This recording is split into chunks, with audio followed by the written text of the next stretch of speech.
Pessoal, boa tarde, bem-vindos. Meu nome é Fábio, para quem não me conhece. E agora a gente vai dar início a 3 aulas de suma importância para vocês, independente da área que vocês forem cursar aí nas provas de residência. A gente vai falar de 3 temas importantes. O primeiro deles é sobre cicatrização. Então, eu tentei filtrar essa aula para que você realmente concentre as informações mais pertinentes. A gente vai fazer um esquema junto aqui na lousa, que eu sugiro que vocês me acompanhem, para depois ficar como resumo para o final do ano de vocês. Bater o olho, viu as informações e não precisa mais estudar essa aula depois em casa. Tá? Vamos lá, cicatrização. Você tem que lembrar o seguinte, depois que você sai do útero materno, você está exposto aos mais diversos tipos de trauma. Tá? Então é o trauma automobilístico, você cai e rala o joelho, você tem acidente de carro, de moto, tiro, enfim. Qualquer um desses estímulos funciona como uma agressão ao seu organismo. E se você não tiver um mecanismo para superar isso daí, você acaba tendo uma infecção, tendo uma complicação e acaba morrendo. Basicamente é isso, para isso que serve a cicatrização dos tecidos.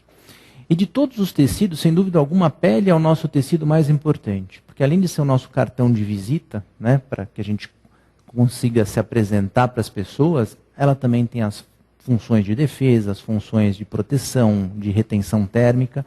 Então é sobre esse tecido, sobre a cicatrização na pele, que a gente vai focar mais, porque é exatamente o assunto que mais frequentemente acaba incidindo nas provas para vocês. Tá?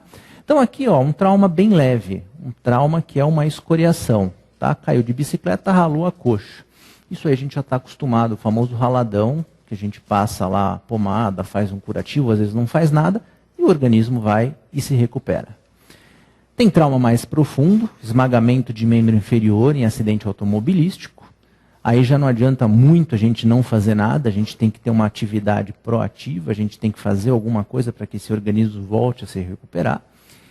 E lesões como tumores, por exemplo, que acabam fazendo deformações faciais, deformações físicas, levando a pessoa a sair totalmente do dia a dia, do cotidiano dela de uma forma normal. Então o que eu quero que vocês fixem? Esse trauma, independente da complexidade, ou seja, desde um trauma leve até um trauma mais grave, um trauma que realmente comprometa o dia a dia da pessoa, o teu organismo tem que se defender e ele começa a ter o quê? Reações bioquímicas. Ele começa a fazer com que haja interações de todas aquelas cascatas que vocês já viram na formação lá da faculdade. Então vai ser ativação da cascata de coagulação, ativação da cascata inflamatória, aquelas reações de neoglicogênios na tentativa de ter mais energia. Tudo isso começa a agir meio que simultaneamente, tá?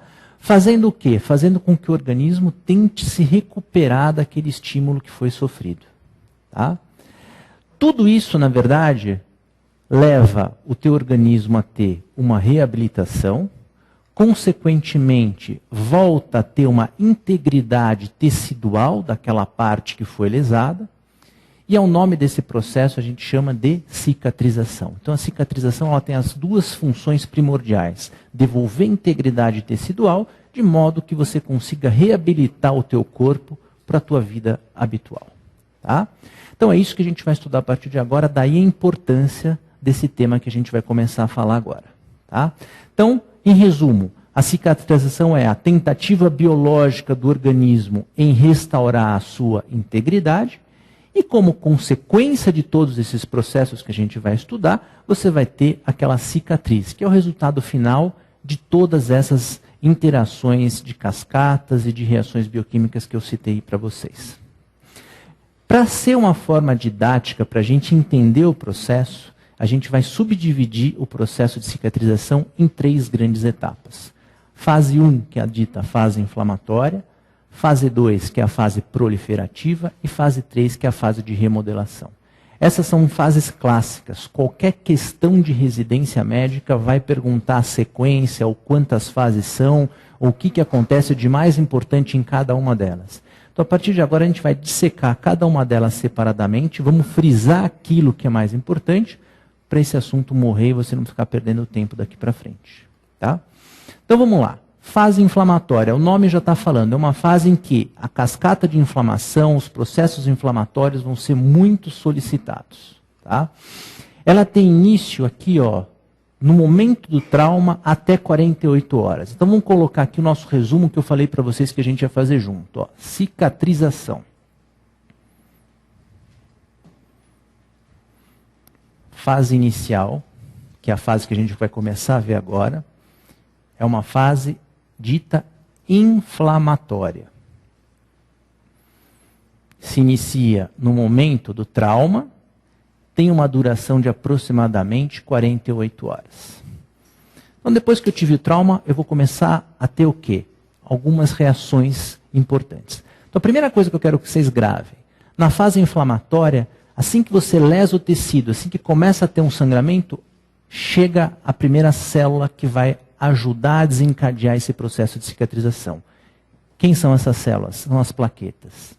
Você tem que encarar o processo de cicatrização como se fosse um acidente. Tá? Então imagina que alguém cai aqui. O que vai acontecer? Uma pessoa vai levantar, vai ver o que aconteceu, a outra vai chegar para ajudar, uma já vai telefonar para o resgate, a outra vai chamar um médico mais experiente, enfim.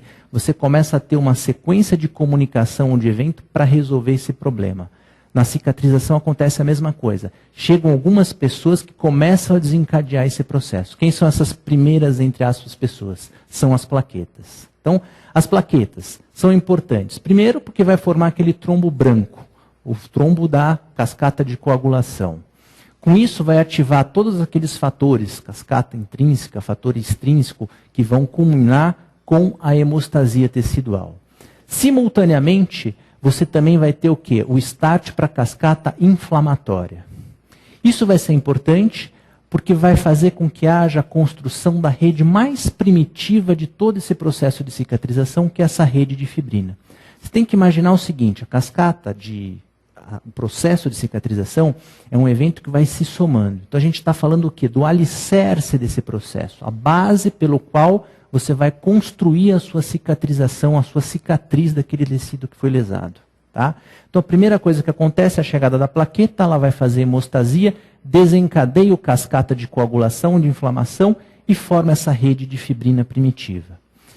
Logo depois, você vai ter exatamente isso, ó, a plaqueta formando o coágulo, junto com a cascata de coagulação.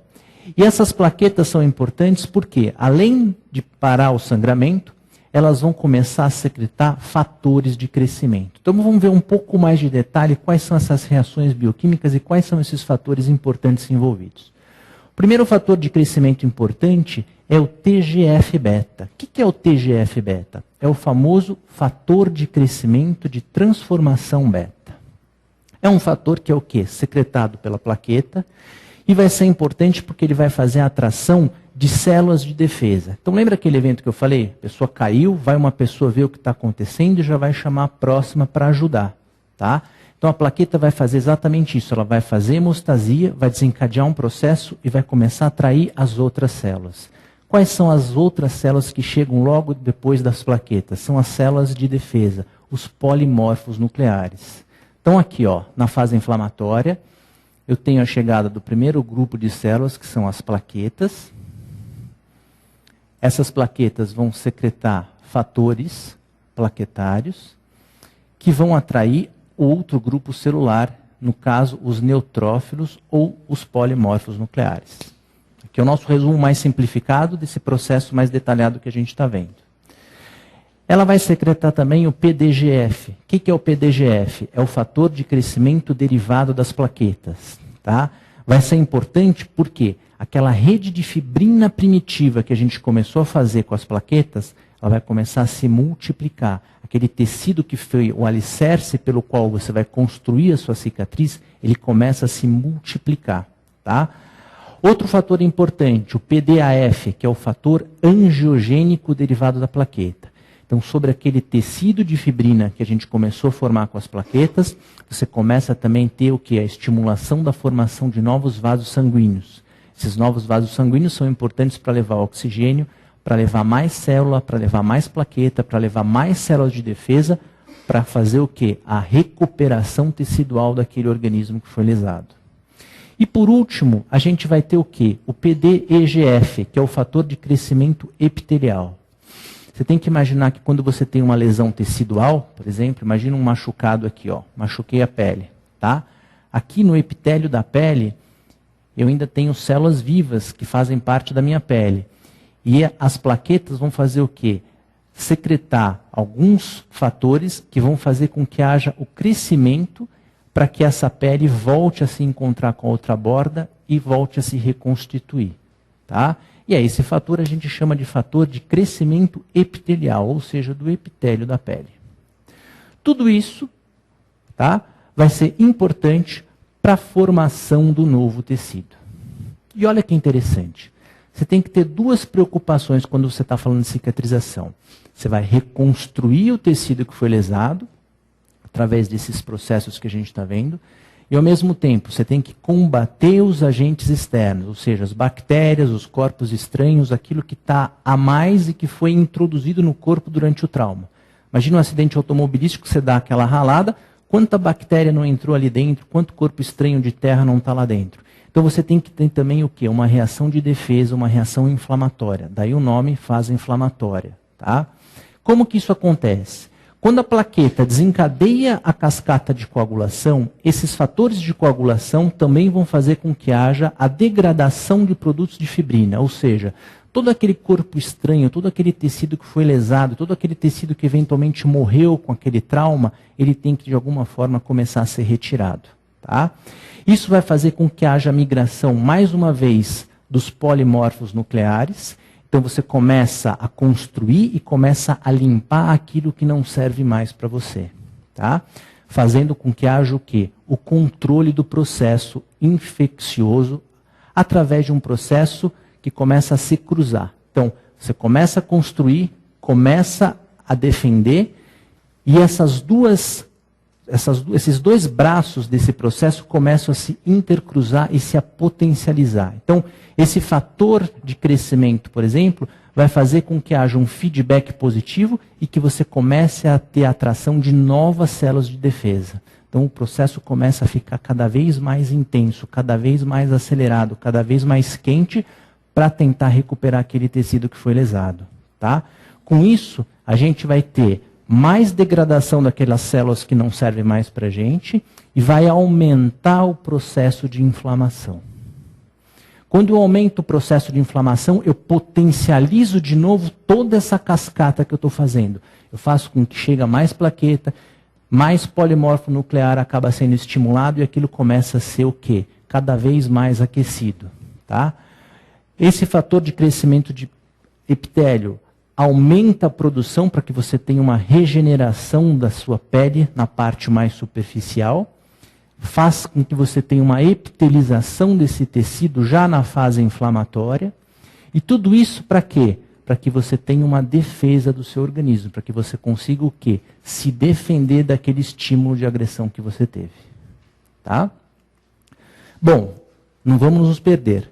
Chegou a plaqueta, fez o trombo, desencadeou a cascata de inflamação, desencadeou o fator de coagulação.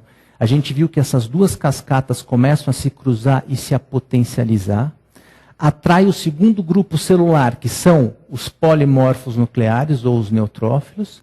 E aí vem mais gente ajudar aquele processo. Então, o caso é grave. O caso caiu aqui, você viu que ele está em parada cardíaca. Então você precisa de mais gente para ajudar. O teu tecido também, ele foi agredido, ele precisa de mais células para ajudar a se recuperar. Quem é a terceira pessoa que chega para ajudar nesse processo? Os macrófagos. E aqui eu quero que vocês prestem muita atenção, tá? Então vamos lá. Depois dos polimorfos, a gente tem a atração dos macrófagos. E eu vou colocar no meu resumo o macrófago em vermelho. E eu quero que vocês coloquem os macrófagos também em vermelho. Por quê, pessoal? Os macrófagos, de todas as células que estão envolvidas no processo de cicatrização, são as células mais importantes. Então é questão de prova certa. Qual que é a célula mais importante do processo de cicatrização? Os macrófagos, tá? Por que esses macrófagos são importantes? Então aqui está a foto, né, a fotografia eletrônica de um macrófago. Eles são importantes porque eles ordenam todo o processo de cicatrização. São eles que vão ditar o ritmo desse processo de cicatrização que começou com a chegada da plaqueta, que veio o polimorfo nuclear, que desencadeou o processo de coagulação, o processo inflamatório que está tentando recuperar aquele tecido que foi lesado. Ele é um maestro, ele vai reger o ritmo. Sem macrófago, o processo de cicatrização ele não acontece de uma forma ordenada. Tá? Ele vai fazer a fagocitose e a limpeza da ferida. Então, o macrófago ele vai começar a ajudar de uma maneira positiva aquelas funções que os polimorfos nucleares estavam fazendo, a retirada daquele tecido que tinha sido machucado, que não estava mais servindo naquele processo. Tá? E o mais importante, com a chegada dos macrófagos, eu inicio a segunda fase do processo de cicatrização, que é dita fase proliferativa. Tá? Então, quando chega aqui o macrófago, eu venho aqui para cá e coloco fase proliferativa. Então, lembra lá na frente que eu falei que a gente ia dissecar a cicatrização em 3 fases? Primeira fase eu já falei aquilo que era mais importante, que é a fase inflamatória. Agora, quando chegaram os macrófagos, eu dei start para a minha segunda fase proliferativa. Ela começa aqui, ó, com 48 horas, geralmente, após o meu trauma, e vai durar aproximadamente 4 semanas ou 1 mês. Ok? Então, de novo, por conta de coordenar os eventos, aumentar a fagocitose e dar início à fase de transição, guardem esse slide. É a célula mais importante de todo o processo de cicatrização. Tá? E por que isso chama proliferativa? Por que é proliferação? Porque você vai começar a ter o quê?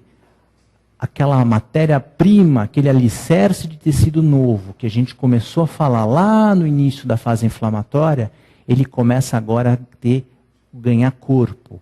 É como se você estivesse fazendo a massa corrida, agora o cimento da tua cicatriz. É através desse produto que você vai começar a produzir agora, que você vai ter como resultado final a cicatriz ou a regeneração daquele tecido que foi lesado.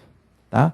Então, quando eu faço de fase proliferativa, que iniciou através da chegada dos polimorfos nucleares e do macrófago, eu estou falando que eu vou ter a 4ª pessoa que vai contribuir para que meu tecido seja regenerado, que são os famosos fibroblastos. Eu estou perdendo tempo em falar da sequência dessas células, porque essa sequência dessas células, elas geralmente é cobrada para vocês em prova. Tá? Então, de novo, chegam as plaquetas, vêm os polimorfonucleares, vêm os macrófagos e agora chegaram os fibroblastos. Tá? Os fibroblastos, sem dúvida alguma, são as células mais numerosas, mais predominantes nessa fase proliferativa. São eles que vão tomar conta. É como se você tivesse recrutado um monte de pedreiro para virar cimento, para você fazer uma grande quantidade de cimento que vai servir como uma matéria-prima da tua cicatriz. Tá?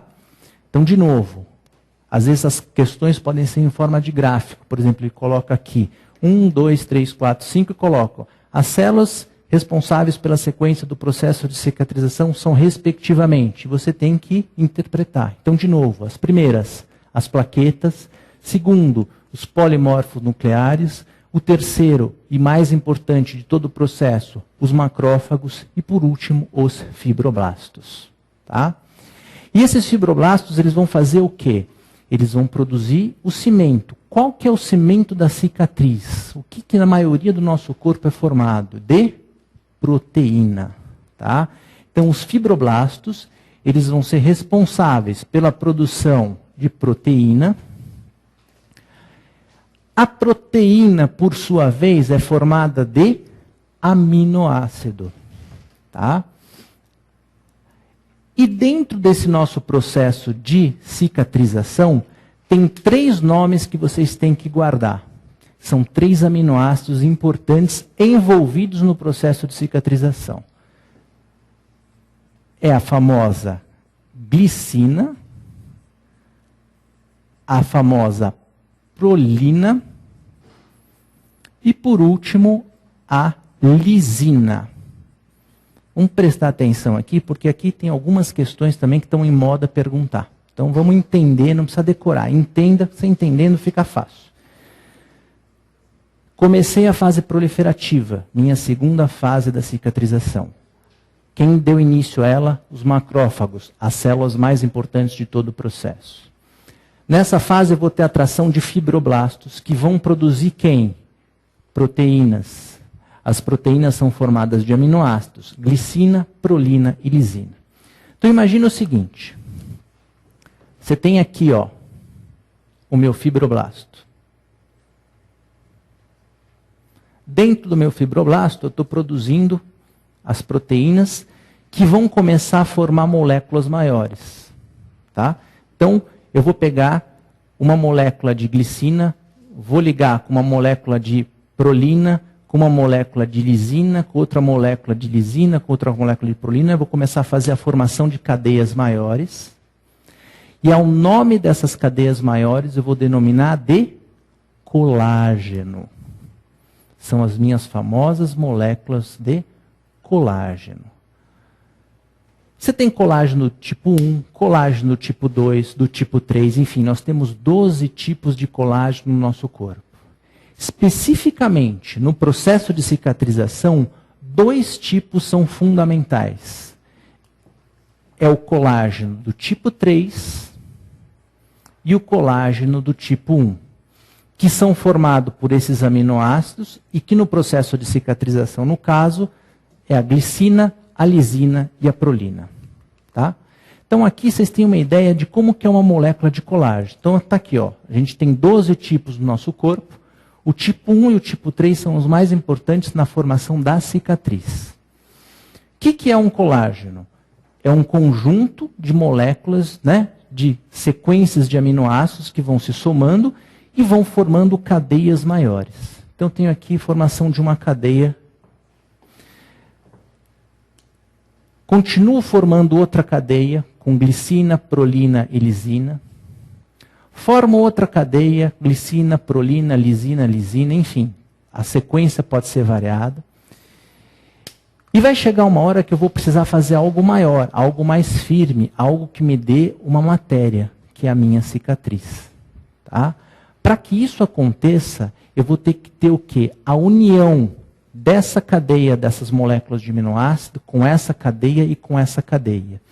E quando essas 3 cadeias se unirem,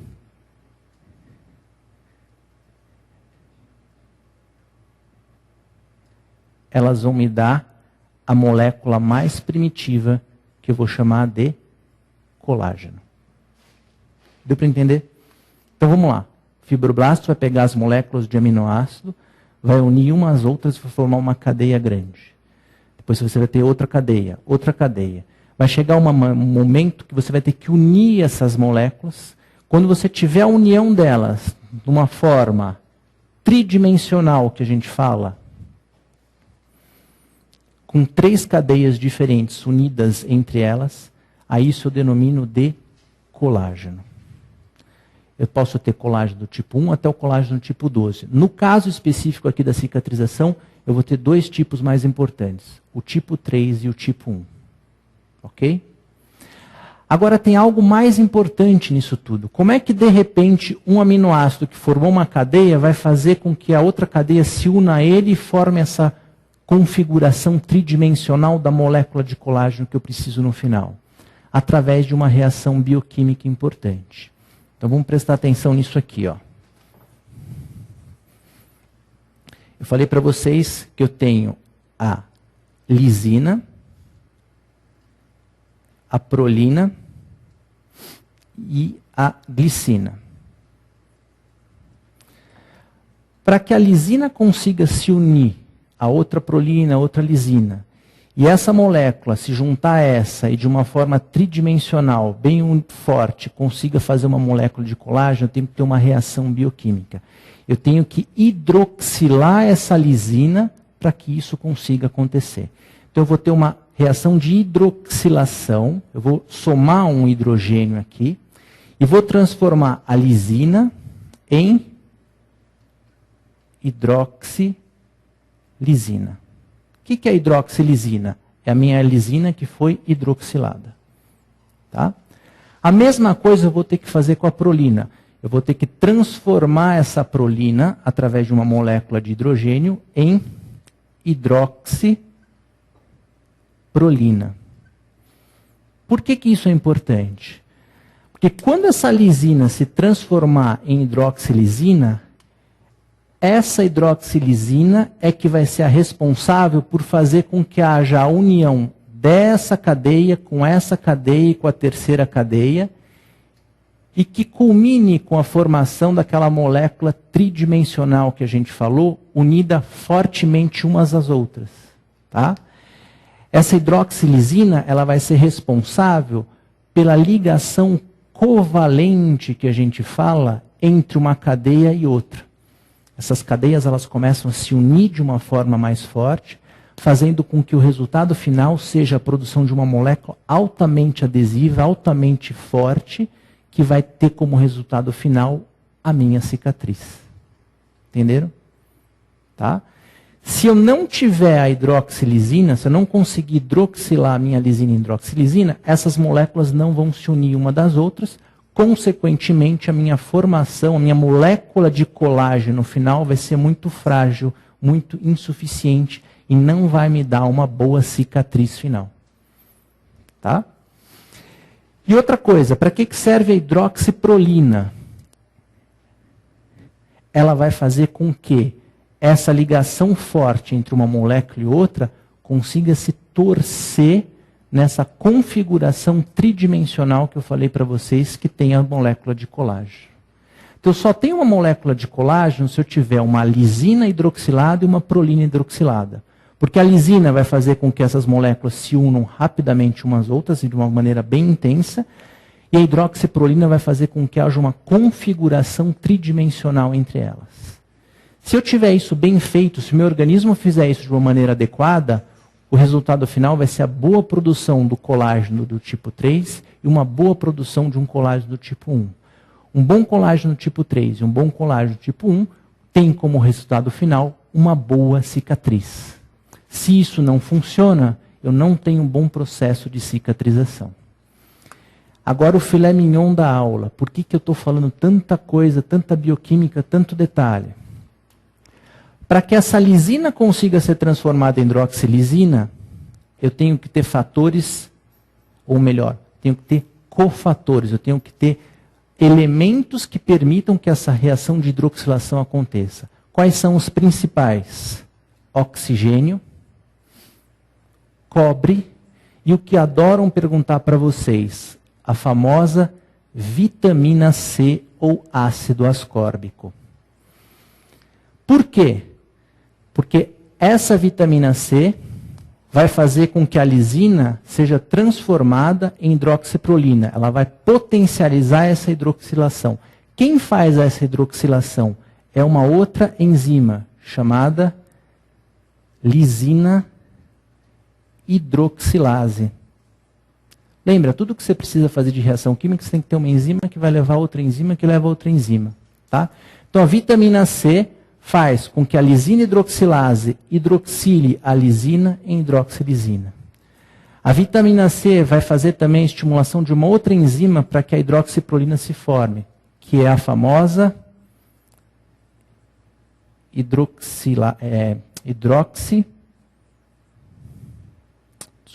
prolina hidroxilase.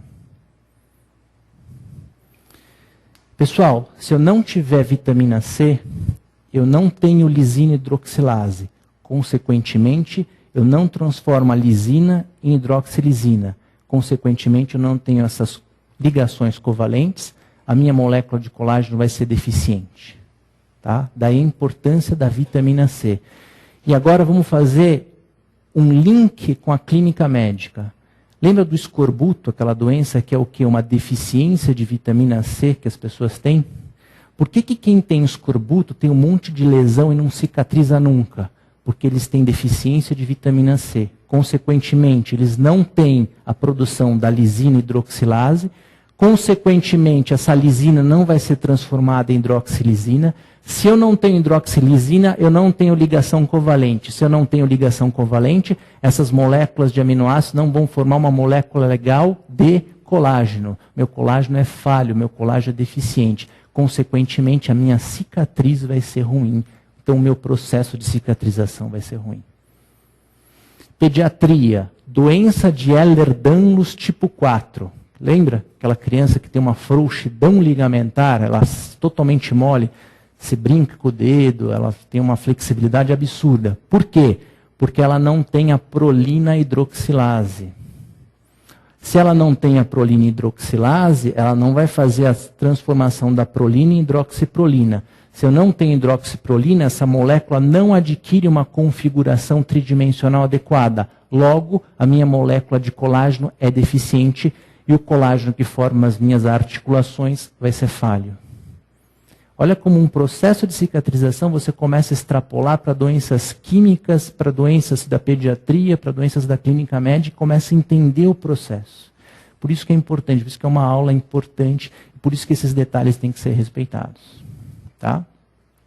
Quando eu inicio o processo de cicatrização dessa fase proliferativa, ou seja, quando eu começo a fazer aquele cimento que vai dar toda a matéria-prima para a minha cicatriz, eu produzo muito do colágeno do tipo 3. E conforme o processo de cicatrização vai amadurecendo, esse colágeno tipo 3 passa a ter uma produção um pouco menor e o colágeno tipo 1 passa a ser mais produzido. Em outras palavras, no início, naquela cicatrização mais inicial, eu tenho muito colágeno do tipo 3 e pouco colágeno do tipo 1. Conforme o processo avança, eu vou ter mais colágeno do tipo 1 e menos colágeno do tipo 3. Essa proporção também é cobrada para vocês, ou às vezes acabam perguntando qual colágeno é mais predominante nessas fases de cicatrização. Tá?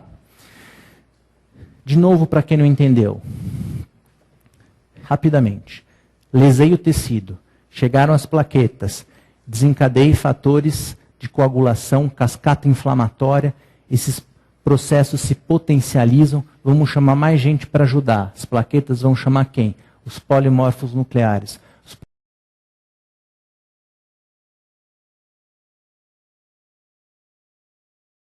polimorfos nucleares vão o quê? Destruir tecido que está lesado, destruir a bactéria, começar a fazer um processo de defesa. Logo depois eles vão chamar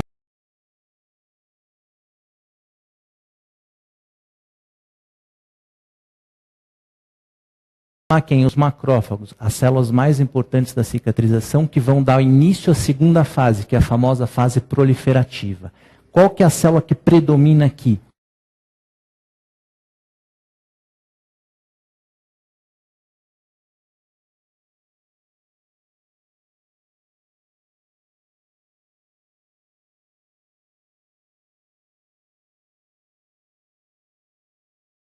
Os fibroblastos. Por quê? Porque eles vão produzir o colágeno, que é a matéria-prima da minha cicatriz.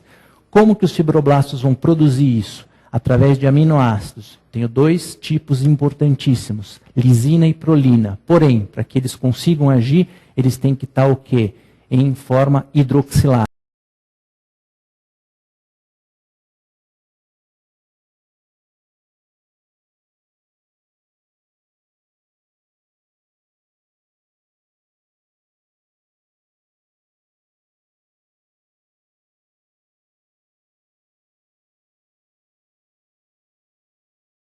Hidroxilisina, hidroxiprolina. Tá? Quem que faz isso? A lisina hidroxilase e a prolina hidroxilase, que são enzimas que precisam de quem? Desses cofatores. Então, se eu tenho ácido ascórbico, se eu tenho oxigênio, se eu tenho cobre, eu tenho a produção dessas enzimas que vão fazer com que essa lisina e essa prolina se hidroxilem e consigam formar essa configuração tridimensional dos aminoácidos que vão levar como resultado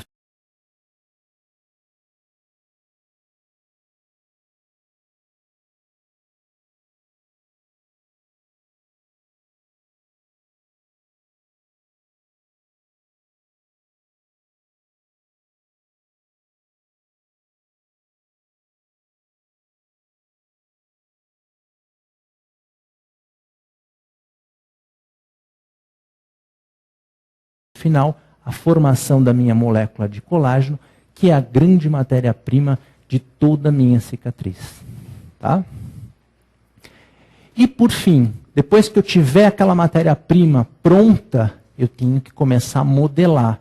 Eu tenho que começar a dosar o processo para que o resultado final seja o quê? Uma cicatriz de forma adequada. E aí a gente entra na terceira fase, que é a famosa fase de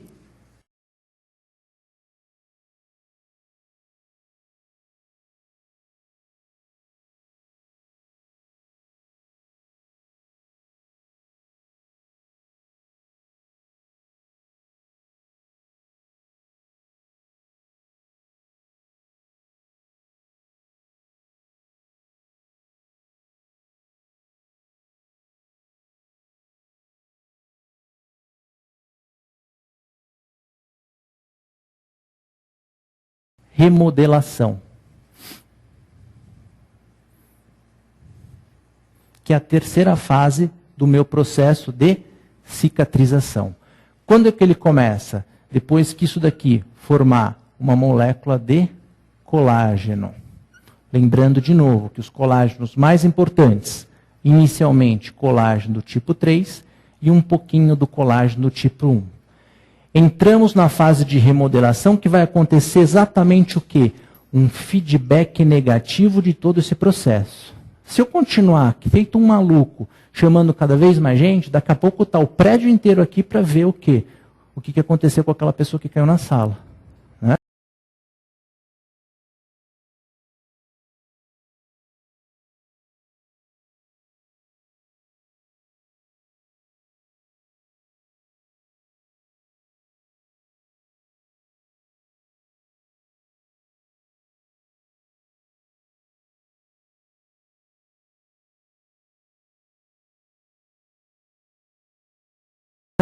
Então vai chegar uma hora que fala, olha, a pessoa está bem, tudo bem, já resolveu o problema, e as pessoas começam o quê? Se despertar, né?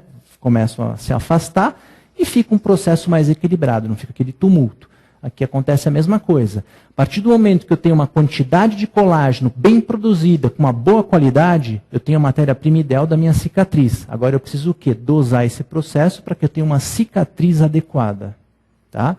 Então eu começo a ter um feedback negativo, essa produção começa a cair, a destruição daquele tecido já não acontece mais, e você começa a ter um equilíbrio final. Tá? Então vou colocar aqui, depois eu volto nessa parte. Eu tenho, portanto, um depósito igual a uma reabsorção. Tem um processo equilibrado. Quando isso se dá de uma forma adequada, eu vou ter o quê? Uma cicatriz adequada. Então imagina essa paciente, tinha um abdômen globoso, várias gestações, quis fazer uma abdominoplastia. Ganhou uma cicatriz aqui. A cicatriz está legal, está bem posicionada.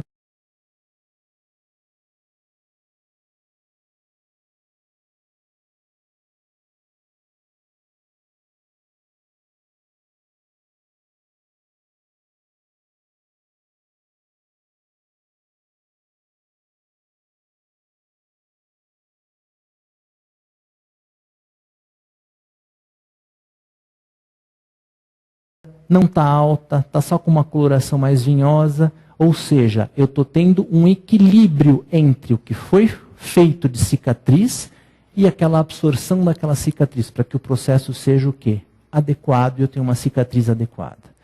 Caso eu tenha uma diferenciação, ou seja, eu tenho mais produção do que reabsorção, os problemas começam a acontecer. Então, se eu tenho uma exacerbação nessa fase de remodelação, se eu não consigo dar um feedback negativo para tudo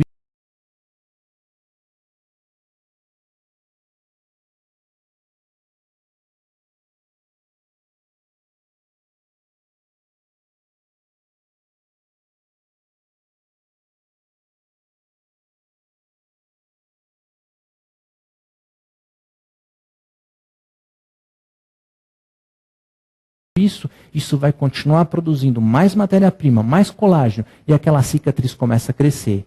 E aí eu entro na última parte dessa aula, que é onde pergunto muitas coisas para vocês, que são as alterações da cicatrização. Quais são essas alterações? São as famosas cicatrizes hipertróficas e os famosos queloides. Tá? Qual que é a diferença? Cicatriz hipertrófica, ela aparece mais precocemente do que as queloidianas. Elas acompanham o traçado original da lesão. Isso é fundamental que vocês entendam. Então é o seguinte, o que é isso? Se eu tenho um machucado aqui, ó, seja um machucado por trauma ou uma cirurgia de eletiva que eu tenha feito, vou colocar uma prótese de mama, vou fazer uma mamoplastia, faço uma incisão na pele. Se essa incisão ficar grossa, mas ela ficar contida naquele local que eu fiz a minha incisão, se ela só aumentar no local que foi lesado, eu dou o nome de cicatriz hipertrófica. Agora, se eu fiz essa incisão, ela começa a ficar alta e ela começa a invadir os tecidos vizinhos, ou seja, ela vira um verdadeiro tumor, ela ultrapassa o local em que foi feita a lesão tecidual, aí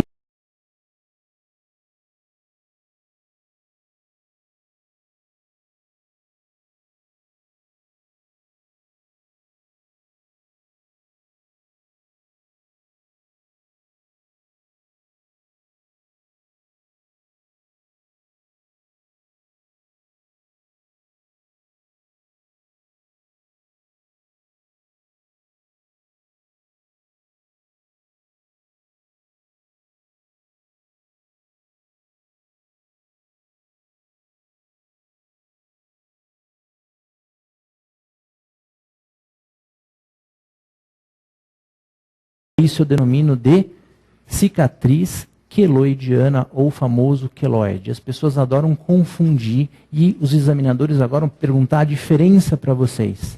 Não tem diferença histológica, não tem diferença de comportamento. A diferença é uma ultrapassa, a outra não ultrapassa. Essa é a alternativa que tem que estar na cabeça de vocês quando alguém perguntar a diferença entre uma e outra. Tá?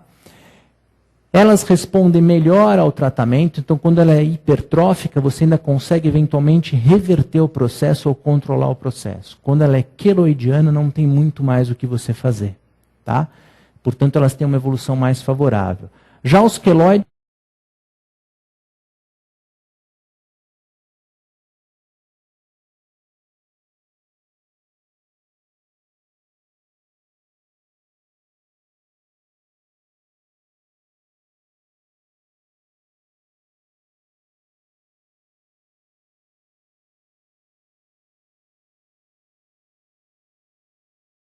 não, olha só, esse menino pôs um piercing na orelha. Um piercing. O que aconteceu? Virou uma couve-flor. Aquilo lá foi se perpetuando, ultrapassou em muito o local do meu trauma tecidual. Tá? Então, não acompanha o traçado original da lesão e ela tem uma evolução muito mais complicada. Tá? Elas são mais rebeldes aos tratamentos. Tá? Eu vou voltar agora rapidamente a esse slide aqui que eu pulei, só para a gente terminar essa fase de remodelação. Então, essa fase de remodelação, ela se iniciou com a produção do colágeno, ela vai ter uma duração de aproximadamente 1 a 2 anos. Então, um tecido, quando você faz uma cicatriz, até 2 anos, algo dinâmico ainda está acontecendo ali. Um processo de remodelação pequeno, discreto, mas ainda está tendo reação bioquímica ali. Tá? Então ele vai de 4 semanas até mais ou menos 1 a 2 anos. O que acontece? Eu vou ter o quê? Um feedback negativo para a fase inflamatória e para a fase proliferativa. De modo que eu tenha depois um equilíbrio como aquela balança que a gente viu. Tá? Lembrando que a produção ela vem desde o 3º a 5º dia pós-lesão. Quer dizer, isso daqui já começou a produzir desde o 5º dia. Tá? E o pico de produção de colágeno ele se dá em aproximadamente 4 semanas. Então, quando está terminando a fase proliferativa, é onde eu tenho a maior produção de colágeno, é onde eu tenho que começar a dar o feedback negativo para esse processo. Senão, aquilo pode virar uma doença de cicatriz. Pode ser uma cicatriz hipertrófica ou uma cicatriz queloidiana. Durante essa fase de remodelação, eu vou ter o aumento da força tênsio. O que é isso? Aquelas moléculas elas começam a cada vez mais ficar uma unida às outras, numa cicatriz ainda mais firme, para que eu tenha o quê? Uma cicatriz dura, né? No início, se você tem um corte, você vai lá e abre, o que acontece? Separa a pele. Se eu dou um ponto, depois de um ano eu quiser separar, aquilo eu não consigo, porque está com a força têncil maior, quer dizer, você conseguiu unir aquelas moléculas de uma forma ainda mais intensa. Importante lembrar que não depende da quantidade de colágeno, não é a quantidade de colágeno que vai deixar aquela cicatriz mais firme ou não, e sim o aumento daquelas ligações cruzadas que eu expliquei para vocês, que está acontecendo tanto por conta da hidroxiprolina quanto da hidroxilisina. Ok? Nunca uma cicatriz vai ter a mesma resistência têncil de tensão de um tecido original. Então, por mais firme que seja uma cicatriz, ela sempre tem um déficit, ela chega no máximo 70% daquela força original que você teria sem ter o machucado. É que nem trincar um vidro. Trincou, está trincado, não adianta, vai ficar aquela marca para o resto da vida. Não tem o que você faça que volte a ser um vidro ou um cristal íntegro depois que você lascou. Tá? E com 6 semanas, quer dizer, quando você está nessa fase aqui, depois de um mês praticamente do início da fase de remodelação, você tem geralmente 50% já da força têncil final da tua cicatriz. Lembrando que quando a pessoa tem doença associada, tem desnutrição, ou a pessoa é mais idosa, você pode ter um comprometimento de todo esse processo. Tá? Então, de novo, chegamos a um equilíbrio.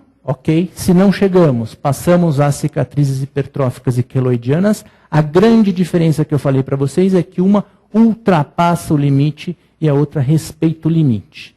E agora a gente tem que saber tratar. Às vezes perguntam para vocês, tá, legal, tem sempre uma tia que fez uma plástica, você é oftalmologista, mas ela chega com a cicatriz e fala, olha, a cicatriz está grossa, o que eu posso fazer? É queloide, não é? Tá? Então a gente tem que começar a ter um pouco mais de conceito para passar a informação correta. Então vamos lá. Como é que a gente trata essas alterações cicatriciais? Primeiro, nós temos métodos farmacológicos, que são os métodos mais simples. Tá? Por que isso funciona? Porque ela faz a redução da deposição de colágeno. Ou seja, eu vou usar algum processo que de alguma forma vai bloquear ou a fase inflamatória ou a fase proliferativa. Tá? O mais básico é você usar corticoide, que é um anti-inflamatório hormonal, tá? Que você vai passar sobre a sua cicatriz. Então, quando você passa a cicatriz, você pega uma pomada de corticoide, por exemplo, você aumenta a degradação do colágeno, uma vez que você está diminuindo os inibidores da colagenase. Então, quando você faz isso, você faz com que essa produção de colágeno que a gente viu comece a se diminuir. Tá? Com isso, você consegue eventualmente diminuir essa multiplicação celular e bloquear esse processo. Tem também uma ação sobre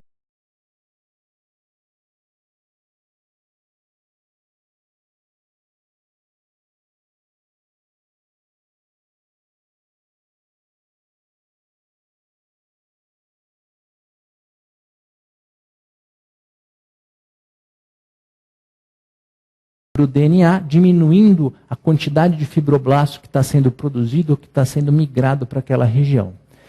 Você inicia passando topicamente, então uma vez por dia você passa corticoide na cicatriz.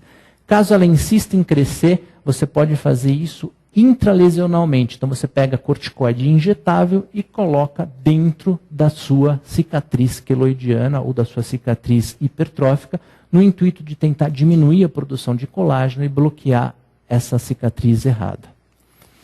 Outra maneira da gente fazer isso é através de métodos compressivos, tá? Que vai manipular fisicamente a cicatriz. O que é isso? São placas de silicone. Tá? Então você vai pegar um silicone bem molinho, vai colocar sobre a cicatriz e vai deixar pelo menos 12 horas por dia. Isso vai ser importante porque, como você está comprimindo a sua cicatriz, você está fazendo um ambiente de hipóxia, você está diminuindo a quantidade de oxigênio naquele local. Se você diminui a quantidade de oxigênio, você está diminuindo um dos fatores que eu falei para você.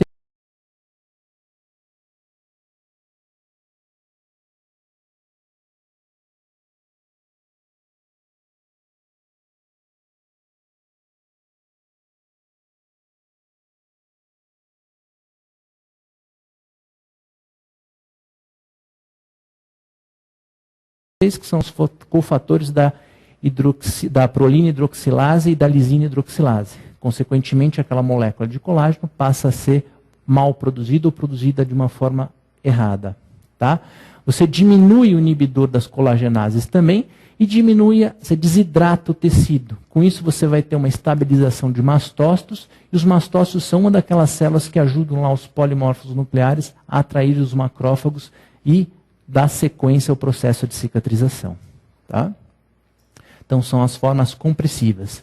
A gente começa com os farmacológicos, usa os compressivos, eventualmente você pode usar as duas técnicas juntas. É comum você passar corticoide e colocar a placa de silicone quando você percebe que aquele processo de cicatrização está muito descontrolado.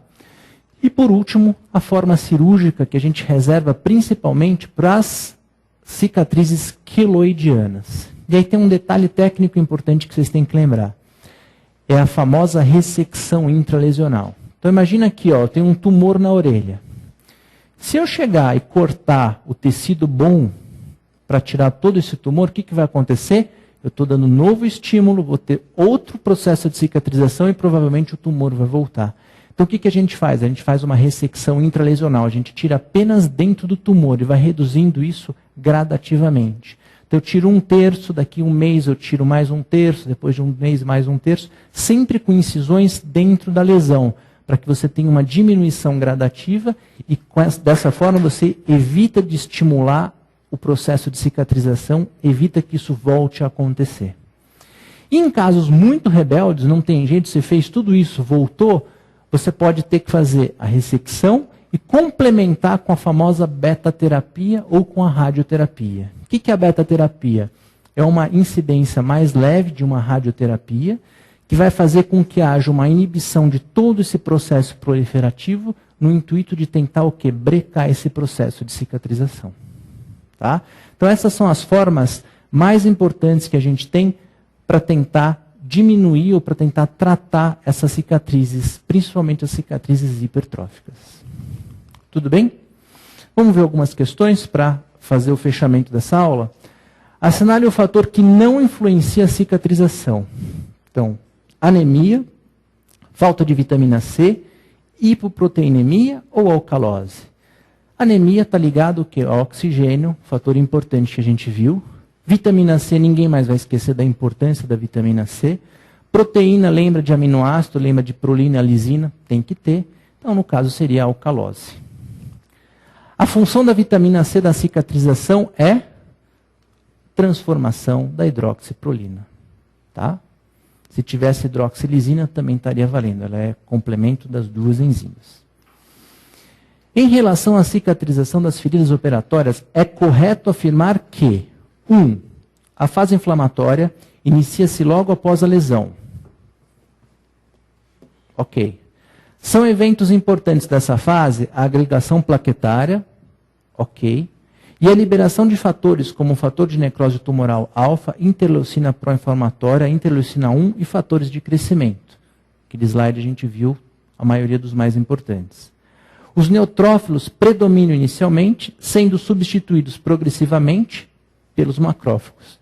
Isso aqui está exatamente a legenda desse esquema que a gente colocou como resumo. Tá? Perfeito, alternativa correta. B. O colágeno tipo 1 e a fibronectina são os principais constituintes da matriz extracelular sintetizados na fase proliferativa. A gente viu que é a fase colágeno tipo 3. Os macrófagos são as células predominantes na fase proliferativa? Não, eles são as células mais importantes, os predominantes são os fibroblastos. D. O tecido de granulação formado durante a fase inflamatória apresenta força têncil baixa e é rico em capilares. O tecido de granulação ele é formado, inicia-se na fase inflamatória, mas vai principalmente na fase proliferativa, quando você tem aquele alicerce, para depois chegar às suas moléculas de colágeno e ter a cicatriz final formada. Tá? Qual é a predominância celular na fase proliferativa do processo de cicatrização? Resposta D, fibroblastos. Entre as citocinas que atuam na cicatrização das feridas, aquela que age inibindo o fator de necrose tumoral, a proliferação de fibroblastos e a síntese de colágeno é. Eu coloquei vários fatores para vocês, eu não quero que vocês decorem nada disso. Quero que vocês decorem 2, que são exatamente aqueles que não fazem isso, ou seja, aqueles que são feedback negativo para que tudo isso aconteça. A gente viu que tinha um fator de derivado de plaqueta, a gente viu que tinha um fator de crescimento, tinha um fator tecidual, fator angiogênico, todos esses são proativadores. Tem dois que são o quê? Inibidores, que são quem?